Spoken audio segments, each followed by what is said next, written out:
la ganancia que puede tener el paciente con su trabajo, limitando esa ganancia y haciendo que el Estado tenga que encargarse de ellos. La siguiente, por favor.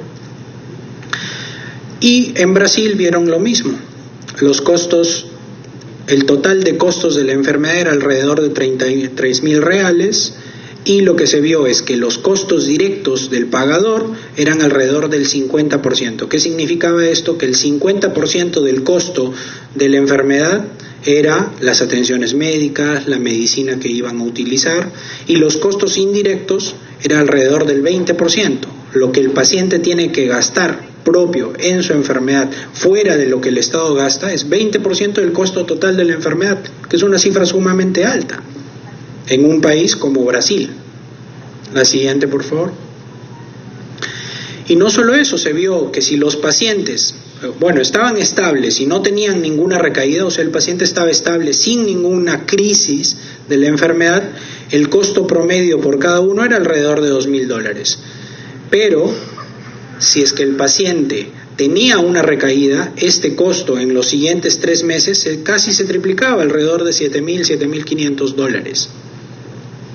Esto independientemente de si trataban o no. Si lo trataban, tenían menos riesgo de que hubiera recaídas y por lo tanto había un ahorro de alrededor de $5.000. Muy importante. La siguiente, por favor. Lo mismo se hizo en Argentina, que son los 2 países donde hay estudios de costos publicados.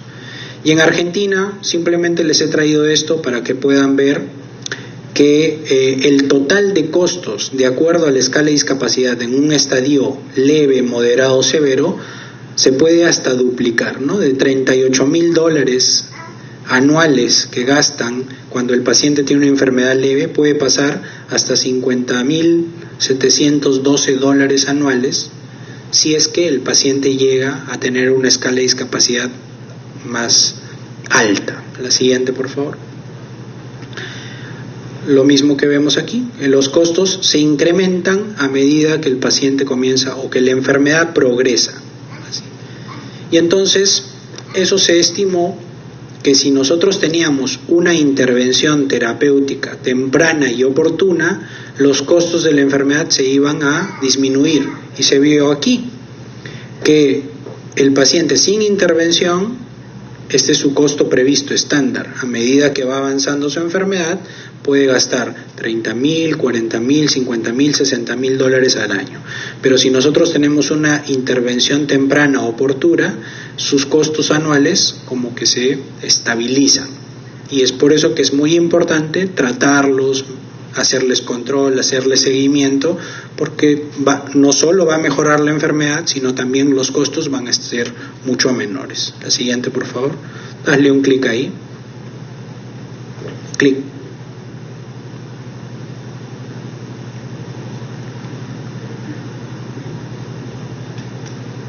Les traía esto es algo de lo que estamos haciendo en el instituto. Barra espaciadora.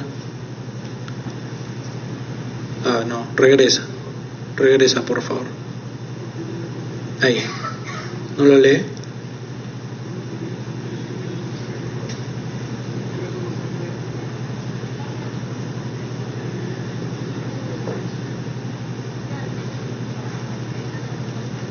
¿No lo lee? Se los describo un poco lo que había, ¿no? Hemos hecho una recopilación de los 3 últimos años de nuestros pacientes con esclerosis múltiple en el instituto. Más o menos tenemos alrededor de 15 pacientes nuevos por año. Y aquí se veía una distribución en el mapa del Perú de dónde estaban concentrados nuestros pacientes. Es cierto que la mayor cantidad de pacientes están en el área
Agradecemos su exposición al doctor César Caparo. A continuación, le vamos a dar la palabra al doctor Alberto Matsuno Fushigami. Él se ocupará de exponernos el tema hipertensión pulmonar. Lo recibimos y lo invitamos a subir al estrado con un fuerte aplauso, por favor.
A ver, mientras esperemos la parte técnica, vamos a invitar por unos minutos a la señora Albina Ibáñez para que nos hable sobre un caso real.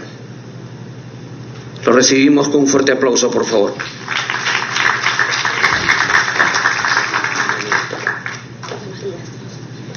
Buenos días con todos. Primero que nada, agradecer a la congresista Úrsula Letona y al congresista Miguel Castro, que la verdad que desde la primera vez que llegué y me acerqué desesperada a su despacho, no dudaron un segundo en brindarme todo su apoyo y a la vez guiarme, ¿no? Soy mamá de Nicolás, un bebé hermoso de 1 año 8 meses que se encuentra ahí. Mi hijo fue diagnosticado con una de las 5 enfermedades más raras del mundo. El síndrome de Moebius es una enfermedad muy triste, ya que hay muchas discapacidades e insuficiencias, ¿no? Se caracteriza porque 3 nervios importantes del cerebro no se desarrollan completamente, pudiendo afectar muchas veces más pares craneales, como fue en el caso de Nicolás. El 6º, 7º y 12º nervio no se desarrollaron, que son el nervio facial, el oculomotor y el nervio hipogloso. Nicolás no puede sonreír, él no puede gesticular, no puede mover la lengua, tiene parálisis facial bilateral. Eso le impide hacer todo tipo de gestos, expresar emociones. Tiene parálisis en la lengua, lo que le impide a él succionar, deglutir, alimentarse, como todos lo podemos hacer, ¿no? En paralelo, él no puede parpadear, no puede cerrar los ojos al 100% al dormir, no puede mirar a los costados. Tiene hipotonía, lo que es cuando hay un exceso de los músculos flácidos. Él tiene 1 año 8 meses y actualmente no puede caminar como normalmente cualquier niño de esa edad podría realizar esas actividades, ¿no? Es muy importante conocer esta enfermedad, ya que según la casuística, pues la tasa de mortalidad en el país, en Perú, es muy alta, ya que en Perú es una enfermedad completamente desconocida y huérfana. Sin duda, si no lo hubiera vivido yo, probablemente nunca me hubiera imaginado que existía el síndrome de Moebius. Desde que a mi hijo lo diagnostican y prácticamente lo desahuciaron, tomé la decisión de sacarlo adelante. Me contacté con muchos doctores. Hoy en día tenemos una herramienta muy útil que es el internet, y pues me contacté con muchos doctores, busqué especialistas, los encontré en México, en Estados Unidos y en Canadá. Actualmente Nicolás ya ha tenido varias juntas médicas. Es un tratamiento extremadamente costoso, ya que son 20 especialidades médicas que intervienen.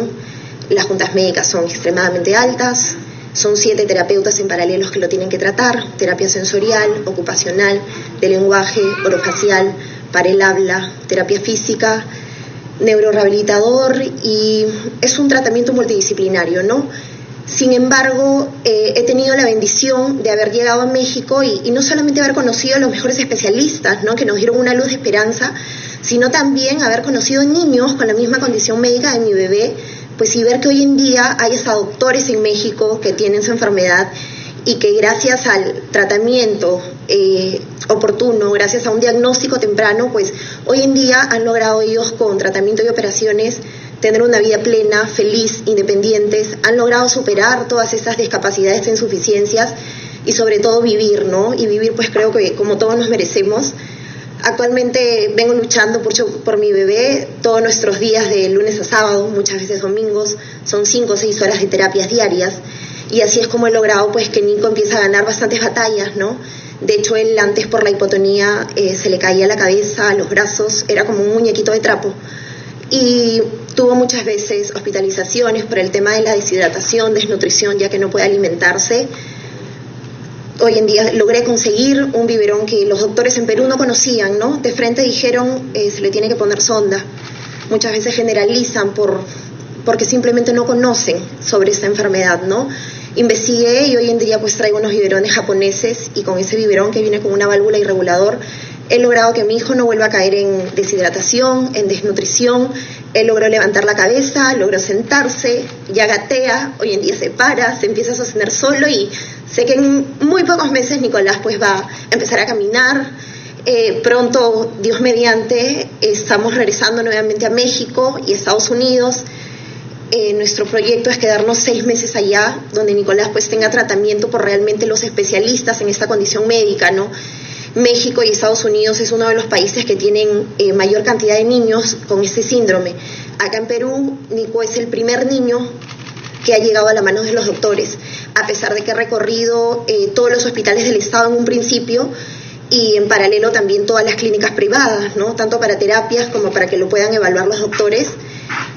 Y confiamos, de hecho los doctores en México acreditan de que Nicolás sin duda va a poder llegar a superar esta condición médica. Será un proceso largo, sí, será un proceso de largo aliento, pero sé que muy pronto a Nicolás, pues, lo veremos hablar, caminar, comer, y gracias a esto, ¿no?, a esta lucha, tengo un proyecto muy lindo de poder ayudar a muchos niños, ¿no?, de poder lograr este sueño en principio de que mi hijo logre tener la vida normal, y que él a la vez pueda ser un canal de bendición para todos los niños, tanto en Perú, en México y los países que necesiten ser tratados, ¿no? Gracias.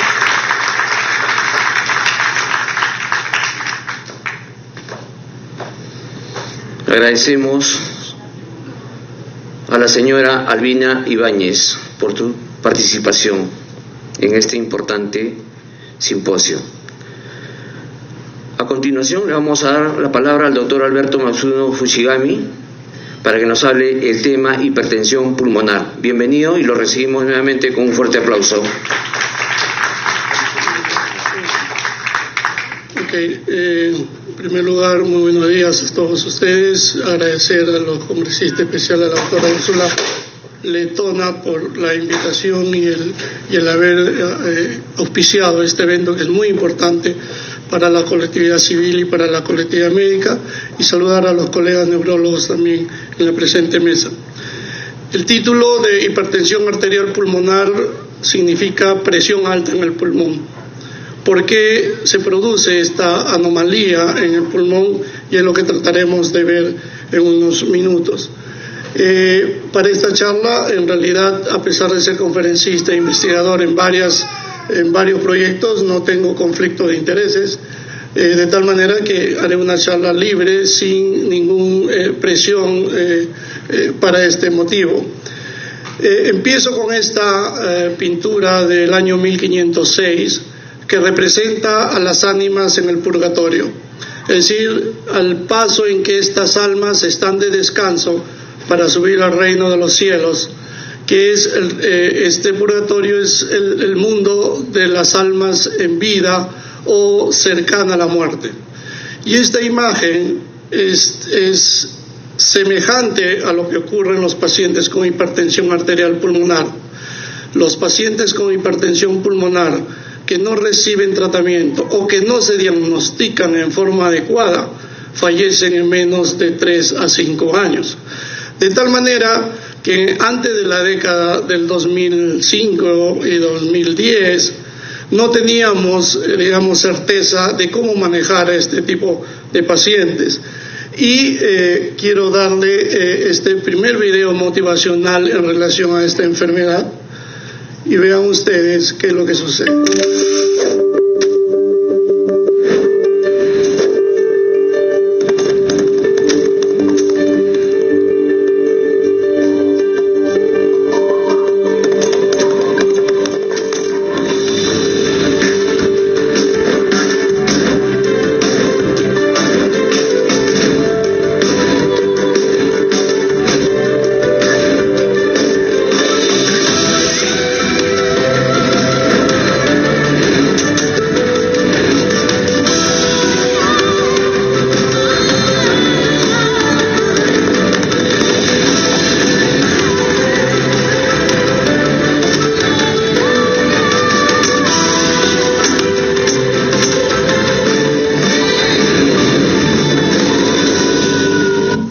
Así es, el tratamiento oportuno y el diagnóstico adecuado es la piedra angular para mejorar la sobrevida de los pacientes.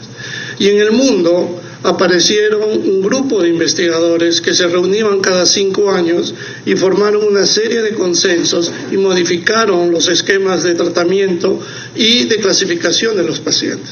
El último congreso fue llevado el año 2018, en marzo, en Nice, el 6º Congreso Mundial de Hipertensión Pulmonar, y se dieron algunas novedades.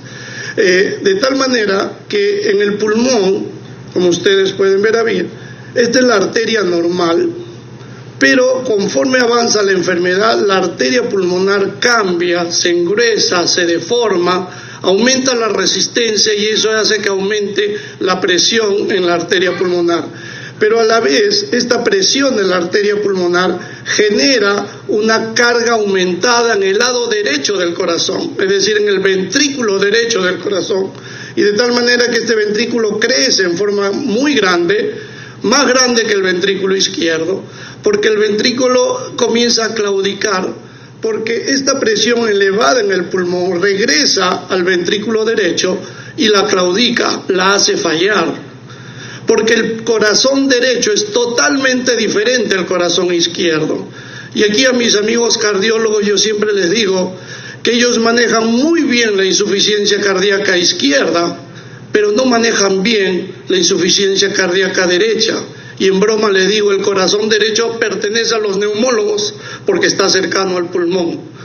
Pero el problema fundamental, y afuera de bromas, es que no existen drogas para manejar la insuficiencia cardíaca derecha en el mundo, y eso hace que el paciente fallezca. Entonces la idea fundamental que esta alteración del ventrículo derecho causa en el paciente una serie de síntomas, entre ellos fundamentalmente la disnea o la incapacidad para hacer actividades. Por definición, se define a la hipertensión pulmonar cuando la presión en la arteria pulmonar está por encima de 25 milímetros de mercurio. La presión normal en el pulmón es de 14 más menos 3 milímetros, pero se puede considerar hasta un máximo normal de 20 milímetros. Y esta presión se mide exclusivamente con un cateterismo cardíaco derecho, es decir, pasar una sonda por la vena y llegar al pulmón y al corazón y medir las presiones. Pero en Nice ocurrió algo interesante. Antes de esto decíamos que Galeno, ustedes todos alguna oportunidad han escuchado, que Galeno era un estudiante de medicina y hace más de 1000 años, un poco más 2 siglos ya, en el sentido de que la sangre se producía en el hígado y ahí subía mediante poros hacia el corazón. Galeno nunca dijo que esa sangre iba al pulmón. Pasaron 1000 años más hasta que un investigador árabe determinó que la sangre llegaba llegaba al pulmón mediante un sistema de comunicación de vasos y ahí regresaba o se consumía.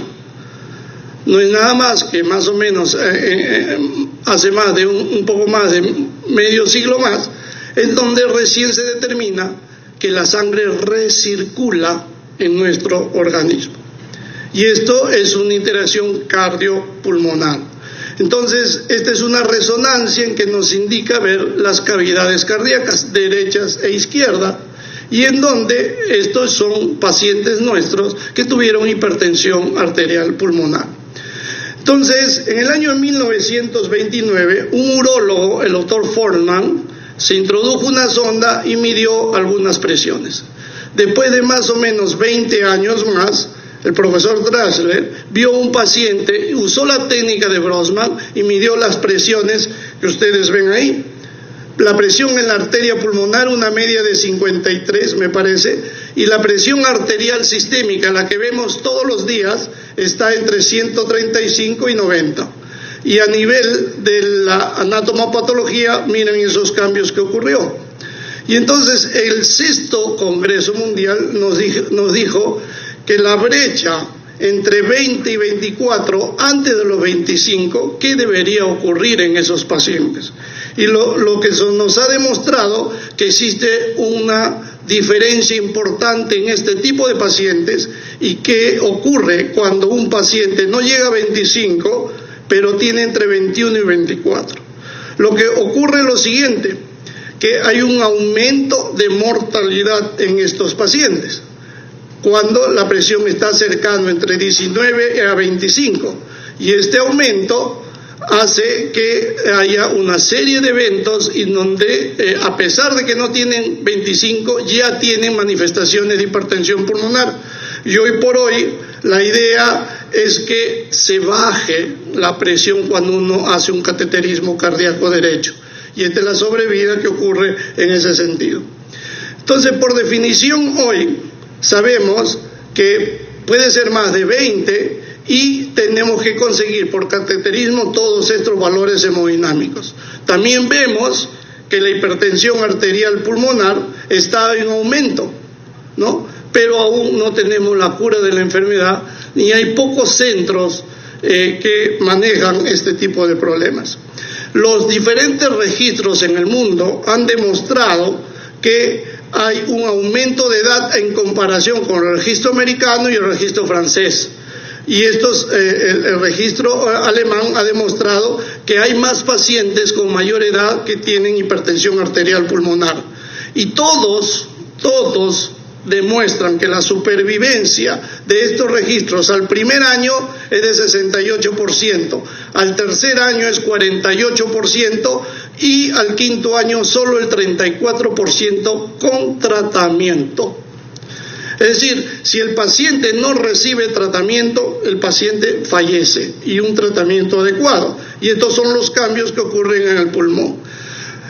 En el año 2013 se hizo una clasificación mucho más extensa de la hipertensión pulmonar y demostraron 5 grupos. El grupo 1, el grupo 2, el grupo 3, el grupo 4 y el grupo 5, enfermedades extrañas o más raras todavía. Y la HP es considerada una enfermedad rara. ¿Por qué? Porque su incidencia no es más de 2 o 3 por millón de habitantes. De tal manera que eso es importante considerar. Y existe una serie de medicamentos que actúan para este tipo de problemas, pero solo uno hasta ahora está destinado su tratamiento, es decir, para aquellos pacientes que tienen hipertensión arterial del grupo 1. No todos los pacientes que tienen hipertensión arterial pulmonar medidos por cateterismo requieren tratamiento. Y eso es la otra importancia, porque si los médicos no nos educamos a manejar pacientes de hipertensión arterial pulmonar, podemos hacer peores efectos adversos dando un medicamento vasodilatador para bajar la presión cuando no lo requiere. Y eso es importante que se mencione. Y cuando se hizo un estudio ecocardiográficamente, que es parte de una detección de enfermos, el mayor cantidad de pacientes eran pertenecientes al grupo 2, es decir, aquellos pacientes que tienen enfermedades cardiovasculares. Del punto de vista de la patología, hay siempre alguna controversia. ¿Qué pasa en aquellos pacientes que tienen unas presiones menos altas que las otras? ¿Y cómo debemos manejar en estos pacientes? Por eso que es difícil hacer un diagnóstico y un adecuado tratamiento. Cuando uno ve una anatomía patológica, lo principal que ve es esto: lesiones trombóticas, trombos en las arterias pulmonares, en los microvasos, y eso hace que aumente la resistencia en los pulmones. ¿Cuál es el esquema diagnóstico? Tenemos un paciente, tiene síntomas, vemos si es posible que tiene hipertensión pulmonar, sospechamos. De esos, una vez sospechamos, hacemos el screening, tiene hipertensión pulmonar, identificamos la causa, hacemos la evaluación hemodinámica, es decir, el cateterismo, y luego vemos a qué grupo funcional pertenece, y luego vemos si requiere o no tratamiento. Y entonces, ¿cuál es la sospecha clínica de un paciente con hipertensión pulmonar?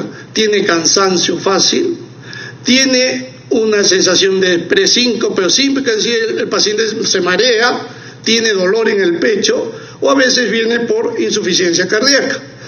Encontramos al examen clínico un aumento del segundo tono de la pulmonar, hay soplos, ¿no? Hay impulsos que vemos que el latido se hace fuerte, hay ruidos cardíacos sobreagregados, podemos ver edema de los pacientes o agua a nivel abdominal, ¿no? Incluso el hígado crece en forma importante. ¿Cuáles son las poblaciones de riesgo que pueden generar hipertensión pulmonar? Aquellos pacientes que tienen cardiopatías congénitas, aquellos que han tenido familiares con hipertensión arterial y que porque presencia de un gen se hace posible que sean heredables, aquellos pacientes que tienen infección por VIH, aquellos que tienen enfermedades hepáticas, aquellos que tienen enfermedades del tejido conectivo, lupus, polimiositis, dermatomiositis, y algunos pacientes que usan muchas pastillas para bajar de peso, anorexígeno, que fue una temporada importante en España.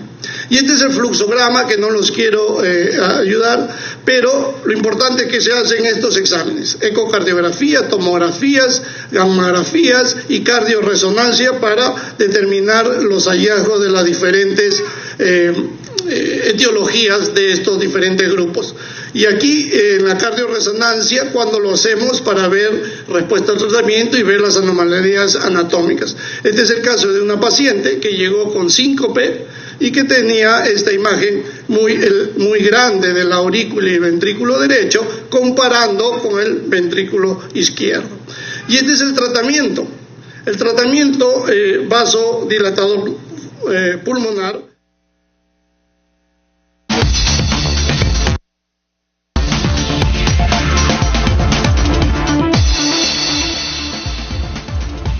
De la mañana con 5 minutos y nos vamos a la sala Carlos Torres y Torres Lara del edificio Víctor Raúl Aya de la Torre, sesión extraordinaria conjunta de la Comisión de la Mujer y la Comisión en Justicia. Recordemos que este 7 de marzo habrá un pleno mujer, lo ha anunciado y hoy lo ha ratificado el presidente del Congreso, Daniel Salaverry.